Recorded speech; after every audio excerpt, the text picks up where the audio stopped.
Hello everyone, welcome to the algorithms class. So what is this course about? It's about designing algorithms for solving practical problems.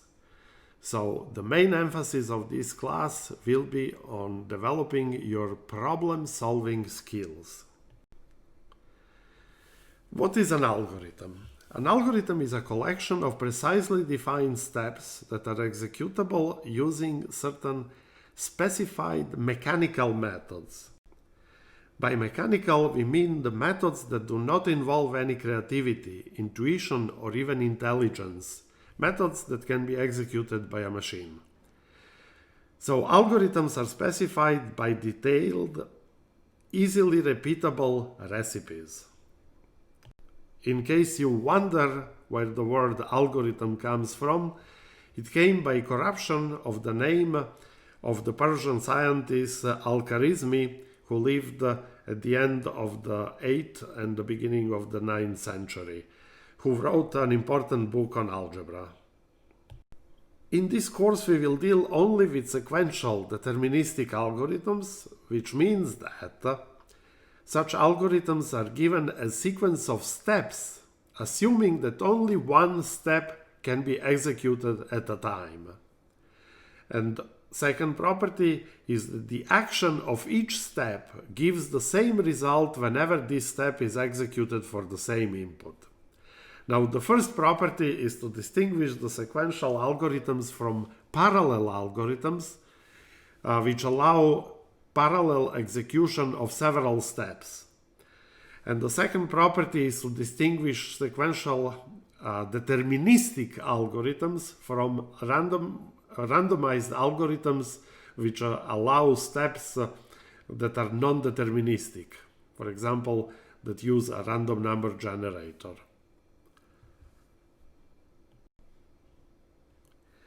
One might wonder, why should one study algorithm design? Maybe all problems are already solved and someone has written an algorithm for the problem that you have at hand and you can find it on Google. Well, that's definitely not the case if you are lucky to work for a innovative company, such as, say, an innovative startup. Why is this so? Because computer science is an extremely rapidly changing field. So problems that we solve today are different from the problems that we were solving only 10 or 15 years ago. Just think of big data or deep learning. None of it existed 10-15 years ago, simply because the technology wasn't there. We simply couldn't handle neither big data nor deep learning techniques. So our goal will be chosen accordingly, namely to learn techniques which can be used to solve new, unfamiliar problems that arise in such a rapidly changing field. The course content is chosen correspondingly, namely, it's essentially a survey of algorithm design techniques. Particular algorithm will be mostly used to illustrate the design techniques that we focus at the moment. The emphasis will be on development of your algorithm design skills. So despite the fact that this course does include a bit of mathematics, which I will talk about a bit later, it's not at all a theory course. It's a course that 100% focuses on developing practical problem-solving skills, designing new algorithms for new problems. There are several excellent textbooks on algorithms. My favorite is the Kleinberg and Tardosh textbook, Algorithm Design. You can find the paperback edition available at the UNSW bookstore. It's an extremely readable and indeed a very pleasant read, like no other book in computer science that I have seen. It's a truly excellent pedagogical textbook. It is not as good as a reference manual for later use because it was in fact written with the aim of being a textbook. Alternatively, you can find also in the UNSW bookstore Corman, Laserson, Rivest and Stein's Introduction to Algorithms, preferably the 3rd edition. And this is a truly excellent reference manual to be used once you pass this course and you join the workforce. But in my opinion, it is not as good as the first one as a textbook because it's written in somewhat formalistic and rather dry style.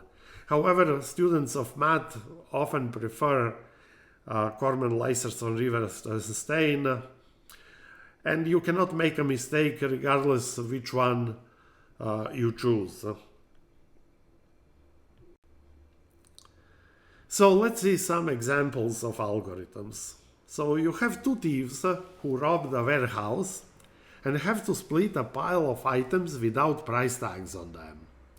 Your task is to design an algorithm for doing this in a way that ensures that each thief believes that he has got at least one half of the loot. Notice I didn't say that each thief gets at least one half of the loot, but that each thief believes that he has got at least one half of the loot. You might want to pause this recording and try to think how you would solve this problem. And this is in general true. You will be presented a large number of examples and exercises with their solutions, but never read the solution to a problem without first attempting to solve it by yourselves, because you will not be able to appreciate the tricks used in the solution. Once you try to solve a problem, even if you fail, then at least you understand what was the obstacle that the technique overcame. So the solution is one of the two thieves splits the pile in two parts so that he believes that both parts are of equal value. The other thief then chooses which part he wants to take. In this way, the second thief, even if he believes that the first thief did not do a just job in splitting the loot into two parts, he can always choose the one that he believes is more valuable one. On the other hand, the first thief had an opportunity to split the piles in a way that the parts are of equal value, so he should be happy with either of the two piles. Now, interestingly enough, this problem becomes much harder if you increase the number of thieves. So let's look at the problem when you have three thieves who robbed a warehouse and have to split a pile of items without price tags on them. How do they do this in a way that ensures that each thief again believes that he got at least 1/3? You might want to pause here and try to do it by yourselves.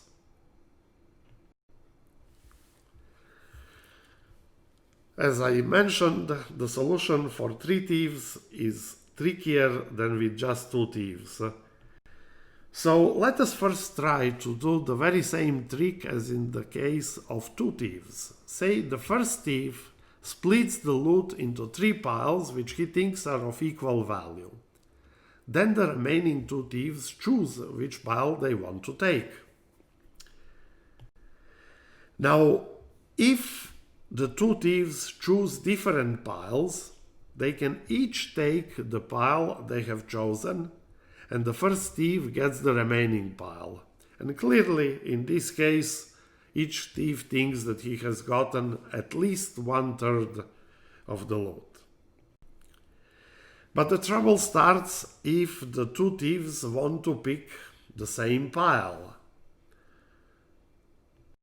one might think, in this case, even if they choose the same pile, the first thief can take any of the two remaining unclaimed piles, and then the two thieves can split the remainder in the very same way as in the case when there are only two thieves around. Unfortunately, this does not work. Here is an example why it might not work. After the first thief splits the loot into three piles A, B, and C, it might happen, for example, that the second thief thinks that the first pile is worth 50% of the whole lot. Second pile 40% and the third pile 10%. But the third thief might think that he also thinks that the first pile is 50%, but he thinks that pile B is only 10% and pile C 40%. So notice they agree that the first pile is 50%, but they switch the value between piles B and C. The second thief thinks B is more valuable than C, and in fact it's 40%, while the third thief thinks that the third pile, C pile, is worth 40%. What can happen now is if the first thief who did the splitting takes pile B that is unclaimed, then the first thief will complain that he is getting 40%, which is more than 1/3, and so he will be likely getting less than 1/3 of the whole lot. On the other hand, if the first thief who did the splitting wants to take unclaimed pile C, then the third thief will complain that he is getting too much. So in both cases, we have a disagreement. So what would be a correct algorithm? Let's denote the thieves by T1, T2, and T3. So before we write down the algorithm, let me first explain how the algorithm works. So first, thief T1 splits the whole loot into a smaller part that he thinks it's worth 1/3 and a larger part that he thinks it's worth 2/3. Then T1 proceeds to ask T2 if T2 agrees that the smaller pile is at most 1/3, so T1 can take it. If T2 says yes, then T1 proceeds to ask T3 if he can take that pile. If T3 also believes that this is not more than 1/3, then T1 takes the pile that everyone thinks it's at most 1/3. If T3 disagrees, so if T3 says no, then this pile goes to thief T3. Why is this okay? Well, T1 is happy about that because he made sure that this is exactly 1/3 of the whole loot. T2 agreed that this is not more than 1/3, so if T3 takes this pile, then everyone is happy. Now, the interesting part is if T2 disagrees when T1 asks him if he can take the purported 1/3 pile, and T2 says no. Then what T2 does, he cuts this pile that T1 thought was 1/3 into two parts and returns some of it into the leftover pile, and then T2 asks T3 if it's okay to take this pile. If T3 agrees, then T2 takes it. If T3 thinks that this is still too large, then T3 will take it. Now again, you can verify that in this case everyone is happy. Either T1, T2 or T3 will get either this whole pile or a fraction of it, and then with the leftover you proceed exactly as in the case when you have just two thieves, because one of them is taken care of. So let us now see what the algorithm looks like. So let us now see what the algorithm looks like. First, T1 makes a pile P1, so the T1 believes that this pile is 1/3 of the whole lot. Then T1 proceeds to ask T2 if T2 agrees that this part P1 is smaller or equal than 1/3. If T2 says yes, then T1 asks T3 if T3 agrees that P1 is smaller than 1/3. If T3 says yes, then T1 takes P1 because both T2 and T3 agreed that this is not more than 1/3. And then T2 and T3 split the rest, the larger pile worth 2/3, exactly as in problem 1. Else, if T3 says no, then T3 takes P1. Now T1 and T2 think that the pile was at most 1/3. T3 disagreed. He thought this is more than 1/3, but then he takes it. And T1 and T2 are happy because they both ascertain that this pile is at most 1/3. So in this case, T3 gets the pile, and T1 and T2 proceed to split the rest as in problem 1. Now comes the interesting case.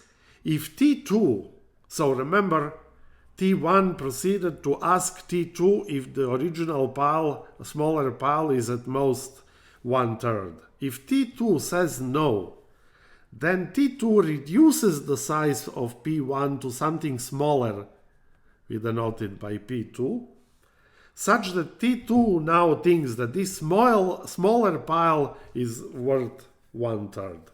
Then T2 proceeds to ask T3 if he agrees that P2 is less than 1/3. If T3 says yes, then T2 takes P2, and T1 and T3 then split the rest. Else, if T3 says no, then T3 takes P2, and T1 and T2 split the rest as in problem 1.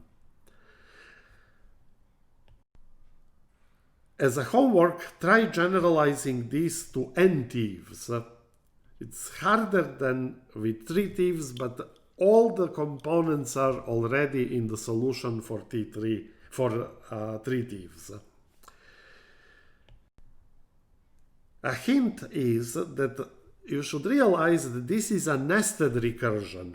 One round of recursion is when one of them splits the pile so that he thinks that the smaller pile is worth 1/n, and then he initiates the inner loop in which he consecutively asks the remaining thieves whether he can take this pile, and in case any of them disagree, they reduce the size, and now this pile will belong to them if the remaining thieves agree with that.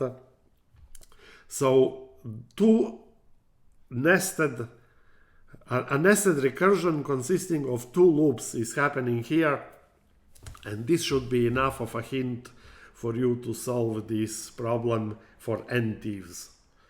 And it's very useful to do so. Give it a go. So as you will see, this course involves a tiny little bit of mathematics. But you should not think that this is a theoretical course. This is as applied course as they come. What is the role of proofs in algorithm design? When do we need to give a mathematical proof that an algorithm we have just designed terminates and returns a solution to the problem at hand? Well, this we do when this is not obvious by inspecting the algorithm using common sense. So mathematical proofs are not academic embellishments. As you will see in this course, they are often the only way to justify the correctness of your algorithm or to estimate its runtime. Let's look at an example, the MergeSort. How does MergeSort operate? Well, it's a recursive algorithm to sort an array between indices p and r.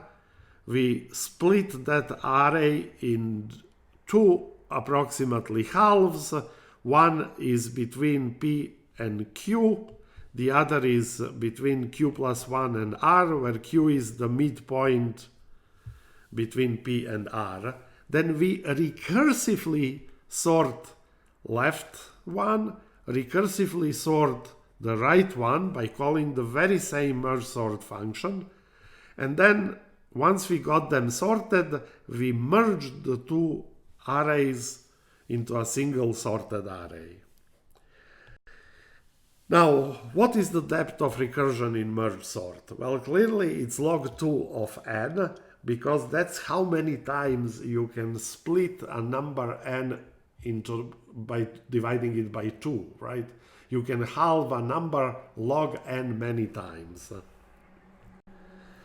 On each level of recursion, you have to move, because MergeSort is not sorting in place, you have to move all elements from their position into new arrays, and you move all of n many elements. So the total number of steps that the MergeSort takes is n log n many steps. It's log n many stages of recursion. In each stage of recursion, n many moving of elements. So altogether, this order of magnitude is n log 2n. Now, merging two sorted arrays will always produce a sorted array. Thus, the output of the MergeSort will be a sorted array. Now, notice what I just said is essentially a proof of induction, because I said, assuming that MergeSort did a correct job of sorting the two sub-arrays, then we conclude that the whole array will also be sorted. So that's divide and conquer recursion. But clearly, everything that we said is almost entirely just common sense. So we will never formalize more and wrap this in more mathematics, because it's really not necessary at all. But sometimes the algorithms are very different in the sense that from the description it's not clear at all that your algorithm will not enter an infinite loop. Sometimes it is not clear that an algorithm will not run in exponentially many steps in the size of the input, which for practical purposes is as bad as algorithm never terminating, because you can use it only for very small input values, which is always useless. Sometimes it is not clear from a description of an algorithm why such an algorithm, after it terminates, produces a desired solution. Proofs are needed for such circumstances. In a lot of cases, they are the only way to ensure that your solution is correct and that you won't get bad surprises once you implement it and test it. So for this reason, we will never prove things that are obvious to common sense, but we will reserve mathematical methods only when it's really non-trivial that the algorithms behave as they should, namely that they do not take excessive number of steps and that they provide the solution that meets the specs. However, be very careful what you call trivial, because sometimes something that looks like a simple common sense conclusion in fact may be false. So make sure that what you call trivial and no need to justify is indeed like that.